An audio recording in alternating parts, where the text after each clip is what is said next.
Sure, since you worked for so many legendary coaches, there was an infinite amount of lessons that you learned on on the court. What did you learn from these men or the men that were surrounding you on these teams as you were coming up about brand? Well, all the great coaches that I worked for, and you're talking about Bob Johnson, you're talking about Tony Shaver, you're talking about Chaka Smart, Pat Flannery. Right. I mean, these are like a who's list of great coaches in many Right. different communities.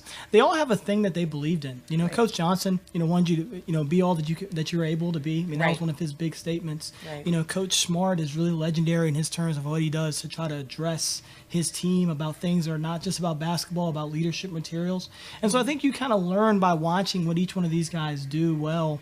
And just you learn a little bit about personal brand. And number one, their personal brand all began with something they were deeply passionate about.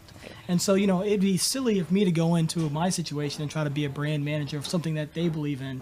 I had to really do a great job of finding what I believed in. And, I really believe that, we can really change college basketball in Mount St. Mary's if we have the right people with the right kind of energy and passion, and we really work towards it on a day-to-day basis. And we generate enough amount of love within our program, within our Right. community, that we can really achieve anything. And so our personal brand is really symbolized a lot by love and the passion we play with one another. And did you happen to witness any brand don'ts along the way? Well, I think you want to be very cautious of what you're putting out there. And I think Right. the most important thing with brand is it's got to be who you are. Right. And I think a lot of people, they go out and they create these brands that aren't who they really are. And Right. I think when you do that, you're setting yourself up for failure. And when you're Yes. able to, I mean, it's pretty scary when things happen and people look back and say, well, I thought you were standing for this or standing against this. And, Right. and so I've just really tried to be really conscious about what I actually believe in, Right. and putting the people around me that actually believe in the same things. Right. And that way that our brands are linked together.